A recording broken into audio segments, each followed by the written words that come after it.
Well,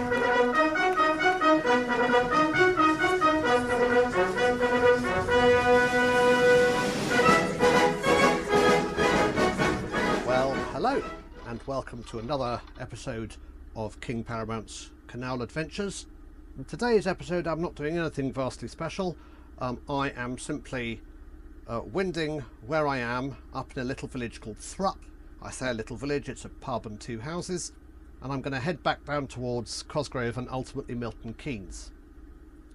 Before I do that, as I said, I have to wind, and because nothing particularly special is going on, I am going to use the opportunity to witter on about the various challenges of boat living which I have faced this week. That's just par for the course, that's what boats are like, and that's what boat life is like.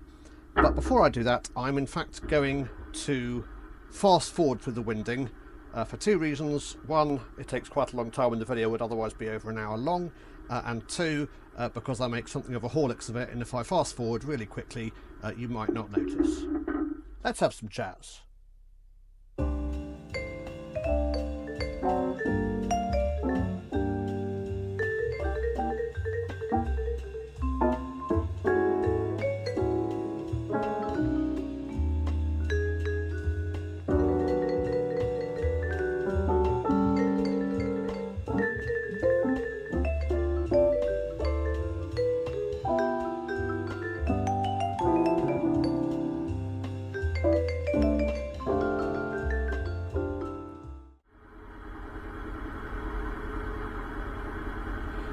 Good, well, that was slightly painful. What I did, should you be interested, is I didn't hit anything, so that's good, but I started the turn too early, such that basically I forgot that if the stern goes off to the right, then the nose goes off to the left, and I severely limited the amount of room I had for the nose to turn, and therefore essentially had to do a million forward and reverses to get it to turn round. Never mind, I got turned round, and no one died, so it's all good. Now then, today's journey is going to be going down south. As I say, this is Thrupp that we are leaving, the Navigation Inn, splendid place that it is, and in a minute you shall see on the left hand side the Taverners Boat Club, which essentially is a little section of linear moorings on the offside where they've installed essentially a clubhouse, and I don't know what they do, they have fun polishing their boats and going for cruises, that sort of thing. But between here and the next village, Cosgrove, there is quite a lot of not a great deal. I mean, it's a pretty enough place, but not much in the way of actual features. So what I'm going to do is I'm going to fast forward from here, and we shall come back in when we are approaching the very pretty little village of Cosgrove. Let's have some jazz.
Right, here we are approaching Cosgrove, And the bridge that you can see in front of you, when we get closer to it, you'll see it looks almost medieval. It's not a medieval bridge, you'll be astounded to learn. They didn't build a bridge over a non-existent canal which wouldn't be built for another 600 years. It was built in the mid-19th century. I think a local landowner wanted a vaguely grand way to approach his property. In any case, it's a little bit incongruous sitting here. On the other side, there are some niches which look like they ought to contain statues, although they don't. This is the pretty little village of Cosgrove, just north of Milton Keynes and all but swallowed up by Milton Keynes. But it remains a very beautiful little spot to moor and within easy reach of, the city. Now, I mentioned I'd be wittering on about some of the interesting issues I've faced this week, and principal amongst those has been the fact that my engine has not been running, which is an issue. Now, actually, it's sort of my own fault, and I sort of knew what was wrong with it, but there has been a problem with my engine which I'll get into later, a problem with starting it, and I decided to clean out the wasp trap. Now, the wasp trap is a fuel filter that is nowhere near the engine. It's in the diesel line before it ever gets anywhere close to the engine, and it's basically a big bottle which the fuel goes into, and the fuel enters in the top and is drawn off the top, but there's a big reservoir of fuel where any water and dirt and skeg and all the rest of it can just fall to the bottom, and you can drain it off at your leisure.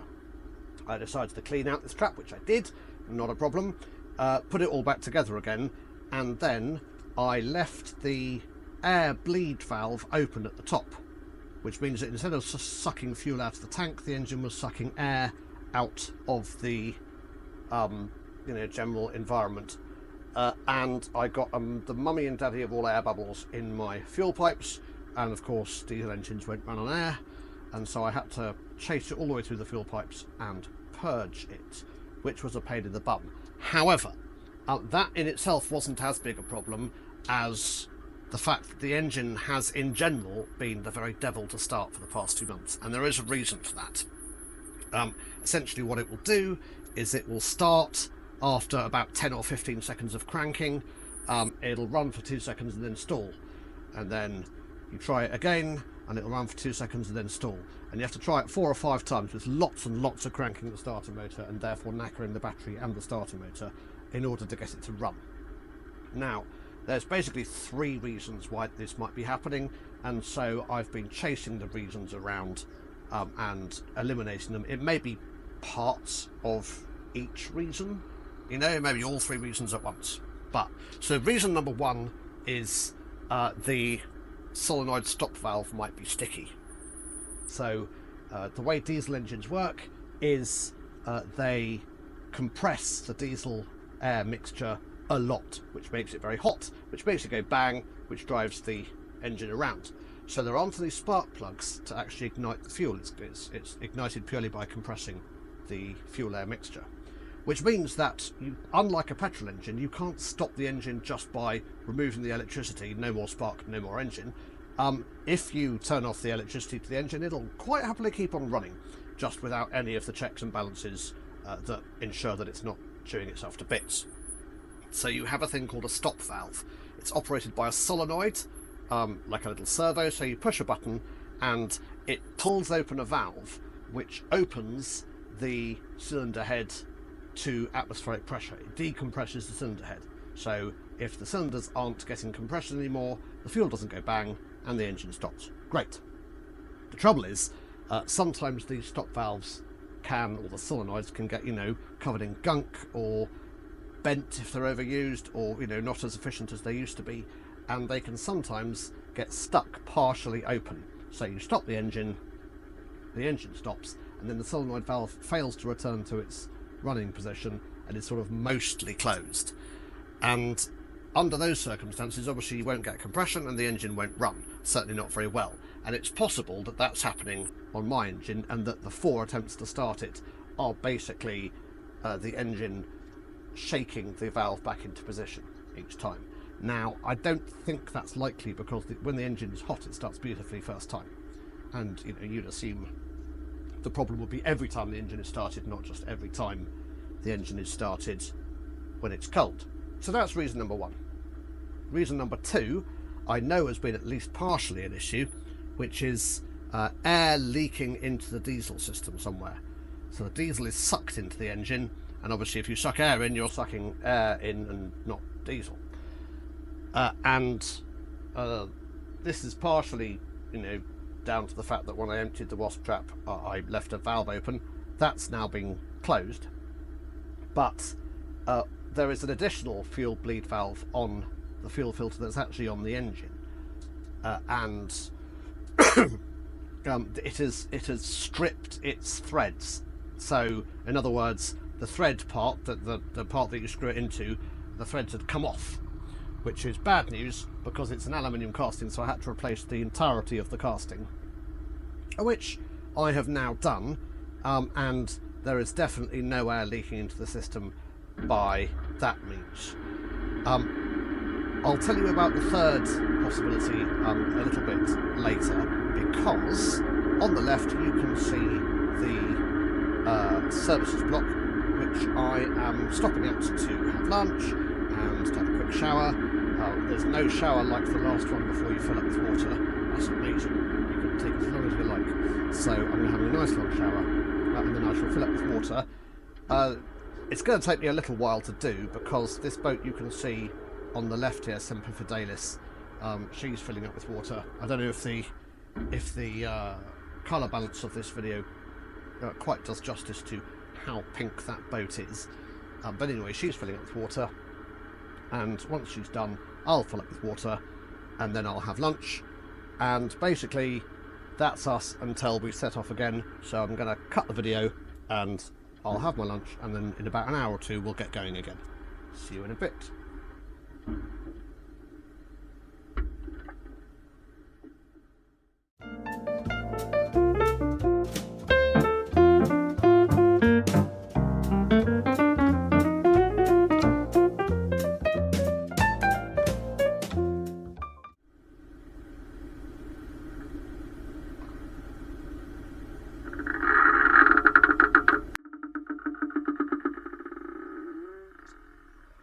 Hello and welcome back. So I've finished filling up with water, and Semper Fidelis has gone back to her mooring, and I've also been down to the lock ahead and set it and opened the gate so I can go straight in. So when I saw this boat that's just ahead of me cruising on by, my first reaction was to be very mildly annoyed, but in fact actually it's really good for me, because the lovely gentleman on the boat has offered to go and open the other gate of the lock for me, so I can just cruise straight in and we'll go down together, which is therefore half the work each, which is excellent. So let's cruise down to the lock and then we can go through it.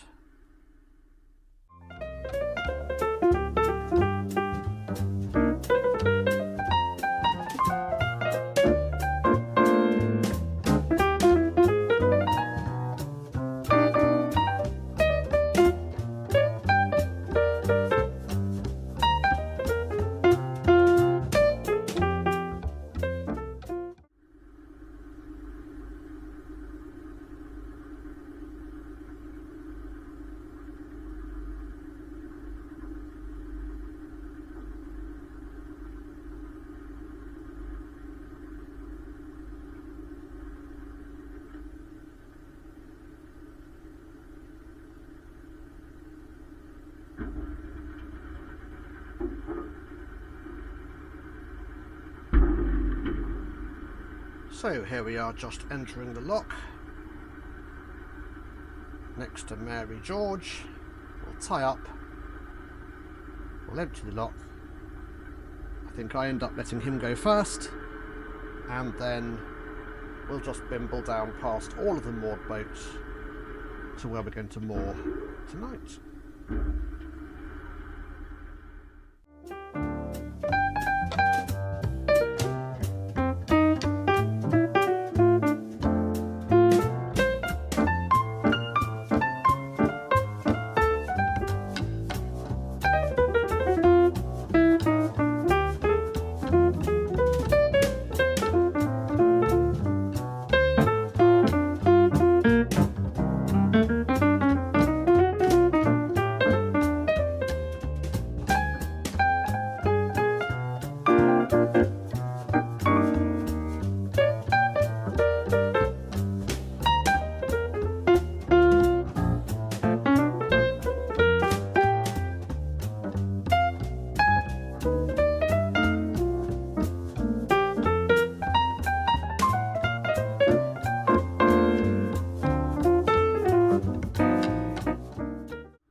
Okay, that's the lock done. The gentleman in front of me is leaving, and we are using my substandard camera on the back, and we're going to follow this chap all the way down to the mooring.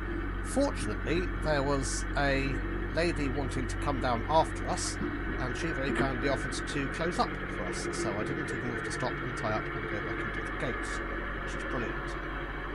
Now, let's get back to our third reason why my engine is a pain in the bum to start, and that is the glow plugs. So, in a car diesel engine, the compression ratio is very, very high. It's a relatively small engine for the amount of power it puts out, and so when you start the engine, you really squish the diesel air mixture, and it gets very hot, and it ignites all on its own.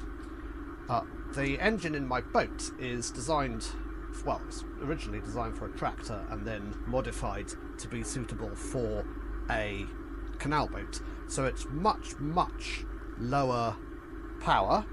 So the engine is a 2-litre engine, and it generates 38 horsepower, which is 2 horsepower fewer than a Reliant Robin. So it's much lower compression, it's much more gentle, it's much lower stress, it will carry on to the end of time, but it doesn't squish the fuel air mixture as much, and it means it doesn't get it as hot. So in order to get it running in the first place, once the engine is running, that's fine, because the engine itself is hot, but in order to get the fuel hot enough in the first place, you have glow plugs, which are little heaters which are in each of the cylinders, and before you start the engine, you preheat the engine by running a current through these heaters. Now, in order to get a large amount of heating power out of a relatively low voltage, in this case 12 volts, the resistance of the heaters is very, very low, about 1.4 ohms. And the problem with that is, I mean, that's absolutely fine, but the problem with it is that if there's any resistance in the wires going to and from the battery, or any corrosion in any of the joints that connect to the glow plugs, that could increase the resistance. Now, if it was, you know, a spark system for a petrol engine, or one of the lights on my boat, that would be fine, because the resistance of those would be, you know, 20, 30, 40, 50 ohms. So an extra accidental 5 ohms added in will have no massive difference. But if you add 5 ohms into a resistance of 1.5 ohms, obviously that really does have a big difference, and it slows down the current to the extent that the glow plugs don't heat up. So that is a possibility. Oh, and the other possibility is that the glow plugs are broken. Now, I am able to tell you that since doing this trip, I have changed the oil in my engine, and while I was down there, I took the opportunity to take the glow plug wiring off and check the resistance. They were all absolutely fine and within spec, but the connections were, as expected, grotty, and I think there is a very good possibility that the glow plugs have not been functioning as they should do. I'm not going to find out until tomorrow when I do my engine start from absolutely cold and see if it's any easier to start. But there we are, we will see. Now, this is us, we've been here before actually, albeit in a different direction. This is us on the run down to the Iron Trunk Aqueduct. So what I may do is speed it up a little bit while we go past this insanely large wide beam boat with a ridiculous great big solar panel array on it, and I might slow it down just long enough to go over the Iron Trunk Aqueduct, and then we'll speed up again. So we'll see you in a bit. Let's have some jazz.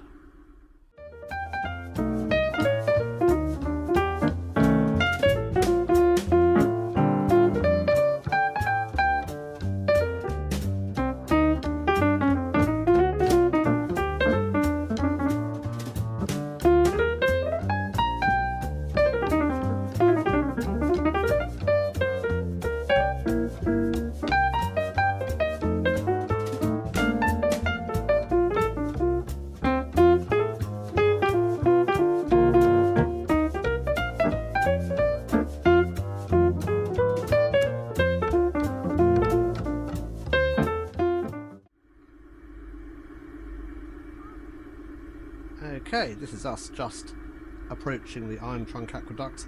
You're not going to get a brilliant view of it from the front of my boat, but I have done a video about it if you're interested, in which I fly the drone all around and above and below and all the rest, so you can get a really good look. Most impressively, actually, is the fact that this aqueduct is simply a big iron trough, and the path to the left of it that you can see is hanging off the side like a balcony, which is a little bit scary when you see it from below. Here we go. Over the aqueduct we go. It's about a 50-foot drop. It's on the right hand side. Literally just a 4-inch wide rail and then a huge drop down into the River Ouse. So a good idea not to fall off there. And the obligatory graffiti, of course, from an enterprising teenager, no doubt. Now, the rest of this run into where I'm mooring is not the most prepossessing of canals. It's a completely straight line, so I shall speed it up again and we shall crack on towards the end.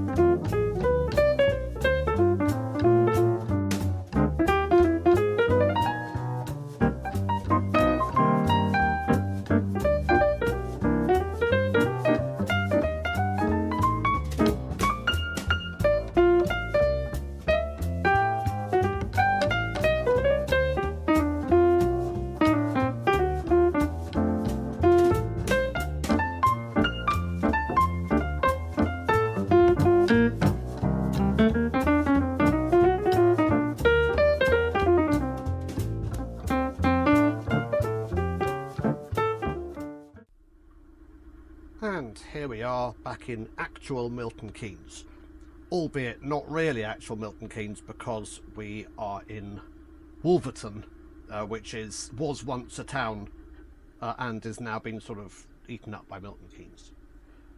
But that's us towards the end of the cruise today. I do have some news coming up, which is that in a few weeks' time I'm going to be going on a trip right up north past Coventry up towards Birmingham.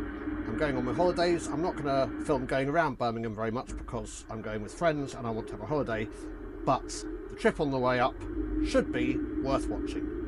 Please do like and subscribe, and I'll see you guys next time. Thank you for watching.